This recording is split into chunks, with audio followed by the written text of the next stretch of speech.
He called me a distraction and ordered me out of his court, not realizing he was ejecting me from my own building. The smell of old paper and lemon polish always calmed me. It was the scent of history, of weight, of stories etched into the very grain of the wood. I ran my fingers along the back of a worn oak pew in the gallery of the Harmony Creek Courthouse, a small smile playing on my lips. My foundation had spent 2 years and a small fortune restoring this place, bringing the 19th century woodwork back to its former glory. This was my first time seeing it in action, filled with people, since the final sign-off. I was here under the guise of an architectural historian, notepad in hand, to observe how the structure handled the acoustics and daily foot traffic. In reality, I was just a proud owner,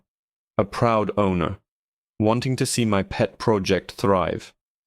The room quieted as a side door opened and Judge Albright swept in, his black robes billowing behind him like a storm cloud.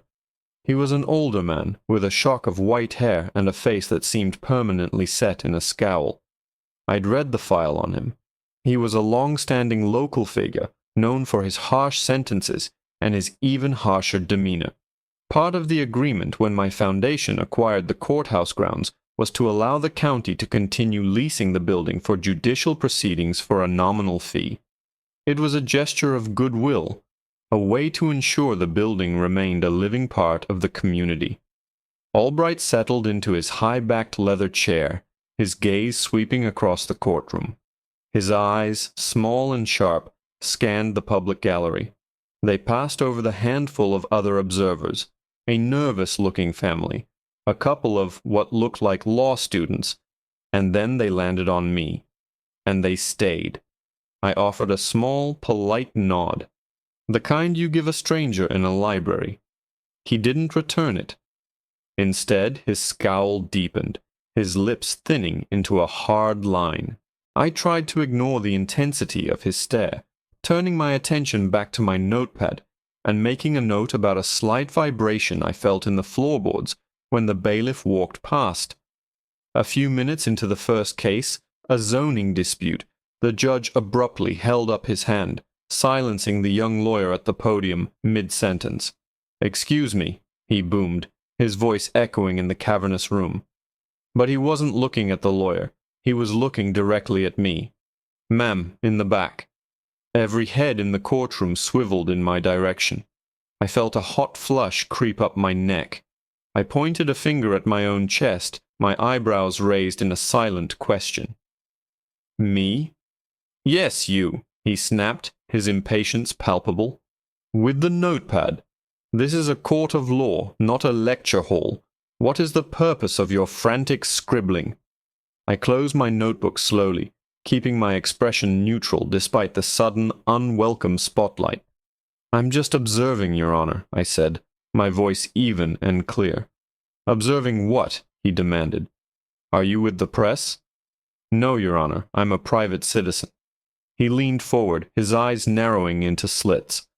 "A private citizen with a vested interest in this zoning case, perhaps. Are you a party to this? Are you planning some kind of disturbance?" The accusation hung in the air, thick and ugly. I could feel the stares of everyone in the room, the whispers starting to ripple through the gallery. The young lawyer at the podium looked mortified. I saw it then, the way he looked at me. He didn't see a woman in a business-casual blazer taking notes. He saw a black woman, and in his mind that somehow equaled a problem, a threat, a disruption. "No, Your Honor," I said, my voice a little tighter this time. "I have no connection to this case whatsoever. I'm simply here." I hesitated, not wanting to reveal my position just yet. "To appreciate the architecture." A humorless chuckle escaped his lips. "Appreciate the architecture," he repeated, his tone dripping with sarcasm. "Right.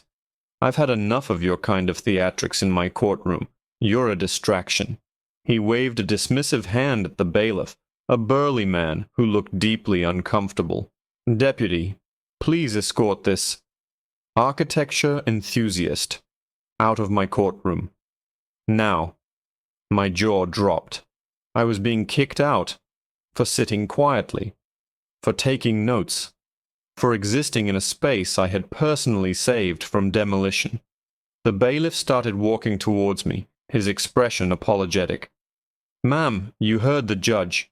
I stood up, my legs feeling a little shaky, not from fear, but from a surge of pure, unadulterated anger. I gathered my things, my every movement feeling deliberate and slow under the weight of dozens of pairs of eyes. The humiliation was a physical thing, a hot, heavy cloak. As I walked past the bar, Judge Albright didn't even give me a second glance. He had already turned back to the case, having swatted away the fly that was bothering him. The bailiff led me through the heavy double doors and into the grand, marble-floored hallway. The doors clicked shut behind us, muffling the judge's voice. The bailiff sighed. "Sorry about that, ma'am. The judge, he can be particular." "Particular is one word for it," I muttered, my mind racing. I stood there for a moment, the echo of the judge's dismissal ringing in my ears. I could just leave, go home, write a strongly worded letter, and let the lawyers handle it. But as I looked up at the ornate ceiling, at the painstakingly restored gold leaf trim that I had personally overseen the budget for, a cold, hard resolve settled in my chest. He didn't just kick me out of a courtroom. He kicked me out of my own building. I turned away from the courtroom doors, walked a few paces down the hall for privacy, and pulled out my phone. The bailiff watched me, a curious look on his face. I found the number I was looking for and pressed call. It rang twice before he picked up. "Marcus, it's Alani," I said, my voice low and steady. "Yes, down at the Harmony Creek courthouse. We have a problem, a big one." I paused, listening to his frantic questions on the other end. No, the building is fine. It's magnificent."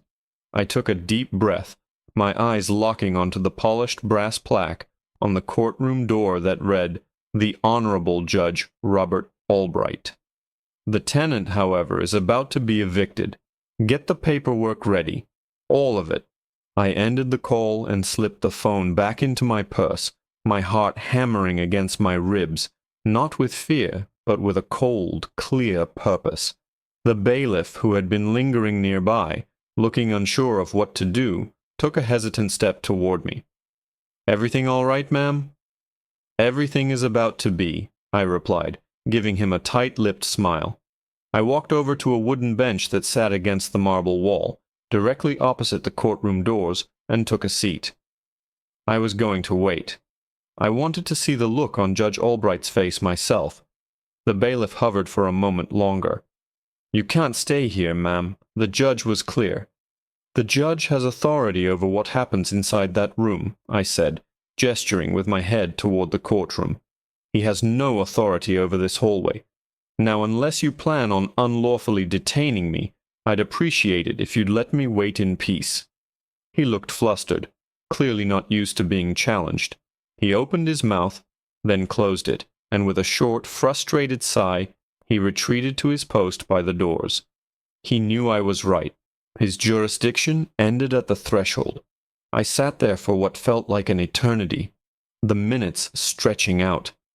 I could hear the muffled drone of voices from inside the courtroom. I thought about the irony of it all. I had grown up in a town not far from here, a town where people who looked like me were always on the back foot, always having to prove themselves, always treated with a baseline of suspicion. I'd started my foundation with the express purpose of preserving historical landmarks, especially in communities that were often overlooked.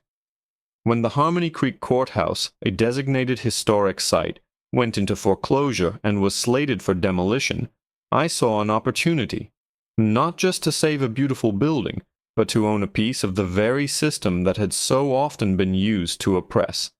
I'd wanted to turn it into a symbol of change, and now, in its hallowed halls, I was being treated like a criminal for the crime of existing while black. 20 minutes later, the double doors swung open, and Judge Albright emerged, followed by a few lawyers. He was laughing at something one of them said. a booming, self-important sound. He paused when he saw me, his laughter dying in his throat. His face clouded over with annoyance. "You're still here?" he barked, his voice sharp enough to cut glass. "I believe I instructed you to leave the premises. Are you deaf?" I remained seated, looking up at him calmly. "I am not on your premises, Judge Albright. I am in a public hallway. This entire building is county property," he blustered, his face turning a blotchy red.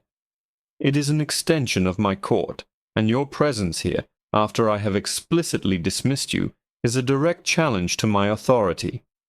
"Is that so?" I said softly, just as a man in a sharp gray suit came striding down the hall toward us. "Marcus." He was holding a thick leather portfolio. "Judge Albright," Marcus said, his voice calm and professional. He stopped beside me. "I'm Marcus Thorne, legal counsel for the Astra Heritage Foundation." The judge looked from Marcus to me, a flicker of confusion in his eyes. "The what?" "I don't care who you are. Tell your client to leave before I have her held in contempt." "I'm afraid that's not possible," Marcus said smoothly. He opened his portfolio and pulled out a sheaf of papers. "As you know, the county of Harmony Creek does not, in fact, own this building. They lease it, from my client's foundation." He nodded towards me. "Ms. Alani Dubois, the founder and owner of the Astra Heritage Foundation." Albright's jaw went slack. His eyes darted from the papers in Marcus's hand to Marcus's face, then to mine. He looked like a fish out of water, his mouth opening and closing silently. All the color had drained from his face. "The lease agreement, which the county commissioners signed last year, contains a standard conduct clause," Marcus continued, his voice unwavering. "Section 4, subsection B. It states that the lease can be terminated with immediate effect should any agent of the county engage in behavior that brings the institution into disrepute or demonstrates gross misconduct, including, but not limited to, acts of public discrimination." He took a step forward and held the papers out to the speechless judge. "This is a formal notice to vacate. Pursuant to the terms of your lease, the Harmony Creek County Court has 72 hours to remove all personnel and property from this building." The hallway had gone utterly silent. The lawyers who had been with the judge were frozen, staring. The bailiff looked like he wanted the floor to swallow him whole. Albright stared at the papers as if they were a coiled snake. For a moment he just stood there, his chest heaving. Then a dark, dangerous look entered his eyes. He slowly raised his head to look at me, a sneer twisting his lips. "You think you can do this?" he whispered, his voice trembling with rage. "You think you can just walk in here and throw me out?" He snatched the papers from Marcus's hand and ripped them in half, letting the pieces flutter to the marble floor. "This is a court of law," he roared, his voice bouncing off the high ceilings. "My court, and your little stunt is now a criminal matter." He jabbed a shaking finger at me. "Deputy, arrest this woman for obstruction of justice and contempt of court. Put her in a cell right now." The bailiff took a half step forward, his hand instinctively moving towards his hip. His eyes, however, were wide with panic, darting between the judge's apoplectic face and my own calm one. He was a man caught in a tidal wave, and he didn't know which way was up. For a split second, I saw his internal calculus. Follow the order of a man who looked very much like a judge, or listen to the lawyer telling him that man was just an angry tenant about to commit a felony. Before the deputy could make a career-ending decision, Marcus took a step forward, placing himself partially between me and the bailiff. He didn't raise his voice. He didn't have to. His words were as sharp and precise as a surgeon's scalpel. "Deputy," he said, his voice cutting through the judge's enraged breathing, "I would advise you to stand down. Right now you are on private property. Judge Albright is acting outside of his judicial capacity. If you lay a hand on my client, it will not be an arrest. It will be assault and unlawful detainment, and we will pursue charges against you personally, as well as against the county. This is no longer a courtroom. It is a crime scene in the making, and the judge is the primary instigator. Every word landed like a hammer blow. The term personally seemed to suck all the air out of the bailiff's lungs. He froze, his hand dropping from his belt. Albright, seeing his authority evaporate before his eyes, sputtered. "This is absurd. I am a sitting judge." "You were a sitting judge," I corrected him, finally rising from the bench. I walked over to the scattered pieces of the eviction notice and picked one up. "Now you're a trespasser who just destroyed a legal document. In your own former courtroom, no less. The irony is staggering." The lawyers who had been standing with him began to subtly back away, their faces a mixture of shock and dawning horror. They were rats, and the ship was sinking fast. They knew a career-ending scandal when they saw one. "I'll have you disbarred," Albright shrieked at Marcus, his finger now pointing at my lawyer. "On what grounds?" Marcus asked, unfazed. "For delivering a legally binding notice to a tenant who violated the terms of his lease. I think the Bar Association will be far more interested in a judge who abuses his power to order a false arrest based on racial prejudice." That was the final nail. The word racial hung in the air, undeniable and toxic. Albright deflated. The rage, the bluster, the lifetime of unchecked authority, it all collapsed inward, leaving a stooped, pale old man in a black robe that suddenly looked like a cheap costume.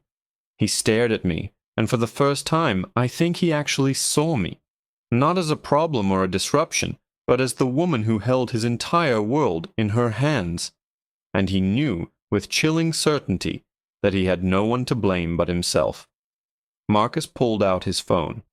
"I'm calling the sheriff, not to arrest my client, but to escort Mr. Albright from the premises."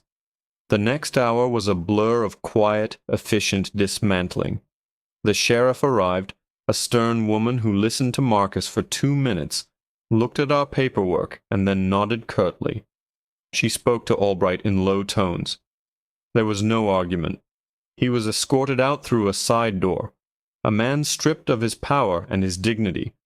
The other court staff packed up their essential files in stunned silence, avoiding my gaze as if I were some kind of specter. By late afternoon, the building was silent. The only people left were me, Marcus, and a couple of security guards from my foundation. Marcus had handled the calls to the county commissioners, who were in a full-blown panic. An emergency session was being called. Apologies were offered. Promises were made. I didn't stay to listen. I walked back into the courtroom. My courtroom. It was empty now. The benches vacant, the witness stand unoccupied.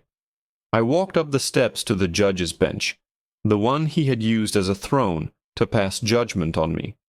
I ran my hand over the dark, polished wood. I could still smell the lemon polish and old paper, the scent of history. I had bought this place to preserve history, but I realized in that moment my mission was also to stop it from repeating. Judge Albright wasn't an anomaly. He was a relic. A living monument to an old way of thinking that had no place here anymore. Not in my building. I sat down in the high-backed leather chair. It felt right. I looked out over the empty pews. The county would beg to lease the space again. It was the only courthouse for 50 miles, and I would let them. But things were going to be different. There would be a new conduct clause, one with teeth. There would be an oversight committee. And there would be a new plaque by the door. I already knew what it would say. It wouldn't be named after a judge or a politician. It would be named in honor of the very people who were so often denied justice within these walls. This building was saved, but its soul was what needed the real restoration. And I, Alani Dubois, the woman he'd tried to throw out, was now in charge of the renovations.